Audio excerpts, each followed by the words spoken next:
y plus c. Well, the plus c we talked about, well, if you think about from the derivative perspective, there could have been a plus c that disappeared when we found the derivative. Okay? But we could also think of this as when we antidifferentiate, okay, there are all these plus c. So the difference in the plus c would be when we antidifferentiate, this plus c means all it is a vertical shift. Okay, it's just a vertical shift. And the derivative is telling us only one thing. It doesn't tell us the position of the original graph. It just tells us the slope of the original graph. If I look at the slope of the original graph, let's say the plus c was, in this case, I think it was plus 5. That's a plus 5, right? There's a slope.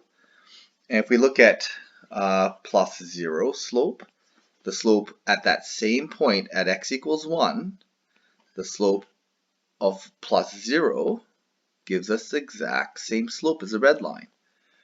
And if we look at the slope of plus minus 5, okay, at x equals 1, again, exact same slope as the minus 1, or sorry, as the 0 and the plus 5.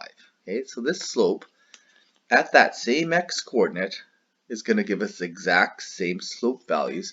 And in fact, if we just look at the rest of this graph, like every single x coordinate, they're going to give us the exact same slope. So that plus c just gives us, all it does is give us vertical positioning. So it has no effect on our derivative function. So when we anti-differentiate, we do always have to account for that plus c, because that plus c could have been there and we just didn't know about it. It's just because it was just a vertical shift that doesn't affect differentiation.